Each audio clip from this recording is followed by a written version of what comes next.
Well, good morning. My name is Craig Spencer. I'm the Chief of Police for the City of Everman. That's C-R-A-I-G-S-P-E-N-C-E-R. First, I would be remiss if I didn't acknowledge our colleagues and partners, as well as those who have assisted us so far in this investigation, some of who are represented up here with me today. Also joining us, I have Mayor Ray Richardson, Mayor for the City of Everman, as well as Julie Evans, who is the Chief Executive Officer for the Alliance for Children. In addition to that, behind me, you're only seeing some of the support that we've been having as far as our state, local, and federal law enforcement partnership goes. Those partnerships include the Alliance for Children, Child Protective Investigations, Texas Department of Public Safety, Texas Rangers, Fort Worth Police Department, the White Settlement Police Department, Department of Homeland Security, National Center for Missing and Exploited Children, and then, of course, our specific investigative team who is up here as well. And they've done an incredible job so far in this investigation. Secondly, I need to thank all those who have volunteered their own time and effort to locate Noel Rodriguez Alvarez.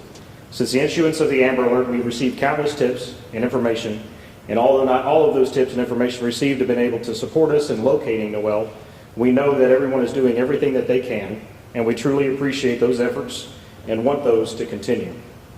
I've got a prepared statement here for you, and then immediately after that, I'll be happy to answer any questions that you may have. I'd like to provide a summary on the course of this investigation. First, let me start by saying that 6-year-old Noel Rodriguez Alvarez is still missing.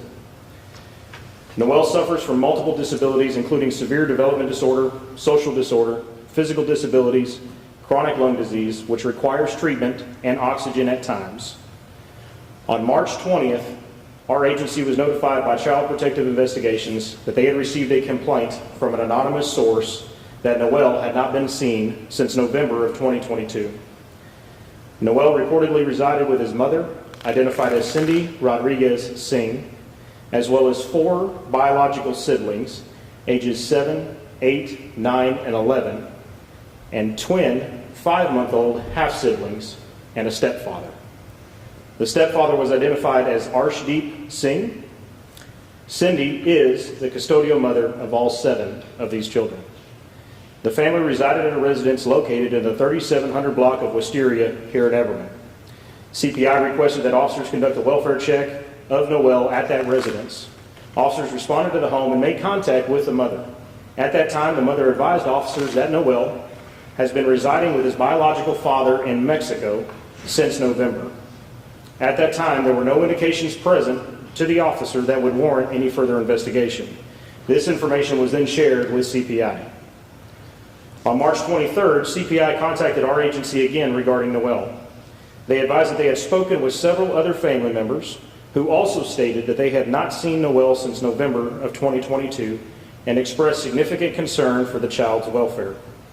Additionally, CPI was able to track down the biological father in Mexico, who advised that he did not have Noel in his custody and that he had never had the opportunity to meet Noel due to being deported prior to the birth of his youngest son with Cindy. Homeland Security records supported the father's statements. Additionally, the CPI investigator had attempted to make contact with the other children at their school, but learned that those children were absent and that the mother had contacted the school to inquire about their unenrollment. CPI had attempted contact with the mother by phone and at the residence with no success. It appeared to the CPI investigator that the mother was intentionally avoiding authorities. This prompted an investigation into the child's whereabouts. Investigators attempted to make contact with the mother utilizing all available methods. Although we are prohibited from releasing specific details about prior incidents and prior investigations related to Child Protective Services, I am able to simply share that there have been prior investigations and actions against the mother. Additionally, the mother has an extensive criminal history involving alcohol-related offenses. On March 24th, investigators worked with our partners at the Alliance for Children and CPI on this case. Investigators were able to rule out that the child was in the possession of any other known family members, at which time investigators obtained an arrest warrant for the mother for the offense of false report regarding a missing child or missing person. Investigators worked with the Texas Fusion Center, which is responsible for the administration of statewide alerts, and it was determined that based upon the totality of the circumstances, an Amber Alert for Noel Rodriguez Alvarez was warranted. This alert was issued shortly after midnight on March 25th. On that same day, March 25th, investigators from various agencies worked tirelessly throughout the day on this case in an attempt to locate Noel, the mother, stepfather, and other children. Investigators responded to dozens of tips and information that was received, and at approximately 9 p.m. last night, we learned that the mother, stepfather, and siblings had all left the country on a Turkish Airways flight to Istanbul that flew out on March 23rd prior to the issuance of the Amber Alert. Noel was not listed as a passenger on that flight. For this reason, the Amber Alert was discontinued and an endangered missing persons was issued through the Texas Department of Public Safety. This change does not affect the course of our investigation. We plan to continue to investigate this case to the fullest of our capabilities. I need to be very clear that we currently do not have any physical evidence related to Noel's status as a missing person.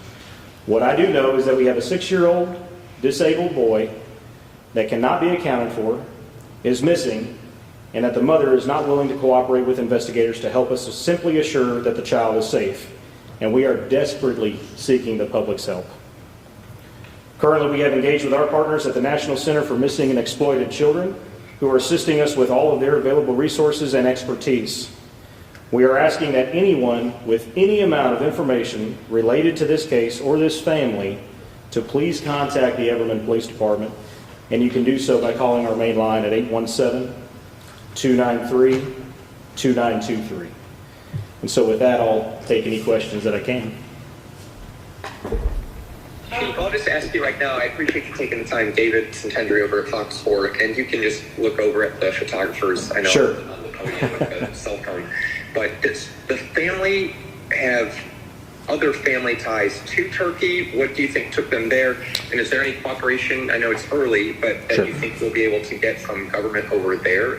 Is that possible? Yeah, so let me start by saying we do not have any direct relations to Turkey that we can identify. However, I can tell you that the stepfather is an immigrant from India. What we are trying to figure out is whether or not the Turkish Airlines flight was its final destination to Turkey, or whether there was a connecting flight possibly elsewhere. And I'm sorry, David, what was the second part of your question? Working with authorities, is that right? Yeah, is there anything Sure. that authority can, and I guess if you don't know if Turkey's the final destination, it might be too early in the Sure. process, but yeah, if Istanbul would be the final destination, is there any help over there? But you kind of answered that you don't have any partners over there right now. Yeah, well, and one of the toughest parts of this case is the fact that we are still lacking any physical evidence of what may or may not have happened to Noel. And I don't want to speculate on anything. I mean, there could be a very simple explanation of this. Noel could be in the custody of a friend or a family member that we haven't been able to identify, but without the cooperation from the family or the mother, and under these circumstances, we don't have a choice but to continue to look into it and address it as a missing person. But with a lack of evidence, it's hard to continue a criminal investigation into this, which means it's going to be difficult to engage with federal partners and foreign partners on anything further from here. We will certainly do our best to attempt that, but with a lack of physical evidence or statements from family, we don't have much to go on right now. Knowing how young this boy is and that he has disabilities, could you talk about how critical time is and how quickly you guys need to react when it comes to this? Well, yeah, no, it's extremely critical. I mean, his disabilities are extensive, and he absolutely needs to be seen by medical staff and treated for his disabilities. One of the things that's been most concerning is the chronic lung disease, and is he receiving the treatment that he normally should receive with that chronic lung disease? He has a requirement to be on oxygen at certain points in time, and we don't know if he's getting that. Obviously, the lack of treatment with his disabilities could ultimately result in death. Therefore, it's extremely critical for us. I mean, we've got to do everything we can to try to find this child, and that's why we're seeking the public's help and trying to get more information on this. Are there any concerns for the other children involved in this case or other children? I think it's natural for everybody to be concerned when you've got one sibling that's got a case like this. I think it's naturally warranted, but I can tell you that there has not been any evidence provided to us that would indicate that there's any in danger to the other children, if that makes sense. Can you share with us the last time you got a treatment by a medical specialist, or the other children have any needs? Yeah, we're working on trying to pull all medical records and things. I don't have exact dates, but right now we're presuming, since the child hasn't been seen since November of 22, that's likely maybe the last time that he may have received medical treatment. We don't know. Was Noel in school prior to his disappearance? I know you said November was the last time he was seen. Can you talk about where he was last seen? Sure. And had he been in school? Yeah, David, that was one of the first investigative routes we tried to take, was checking with the school. Unfortunately, Noel was not enrolled in any school, so there weren't any records or school resources for us to be able to tap on that end. So he was solely in the custody of his mother.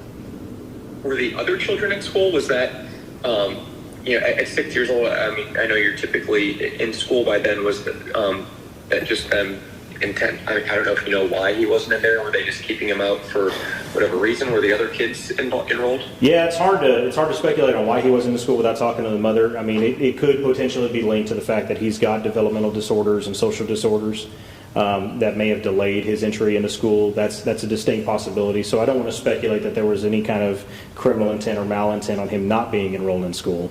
The other older siblings were enrolled in school within the Everman ISD. And the 2 5-month-olds obviously weren't in school yet. Right. Thank you. Yes, sir. What specifically can the public do to help push this investigation along a little further for you guys? You know, it doesn't matter how long ago it was or any kind of information you may have. If you have anything related to this case, if you've ever talked to this family, you know anything about the family, we want to know. We want to get that information coming in. And then, of course, you know, somebody knows something about this family. This is not a small family. I mean, there's 7 children who have been involved. These kids have been in the school district for several years. Somebody knows something that's going on, and we want those calls to come in. So really, there's not anything specific that we're looking for as far as information, because in a case like this, any little bit of information could really snowball into something that would wind up being the result of us being able to find him.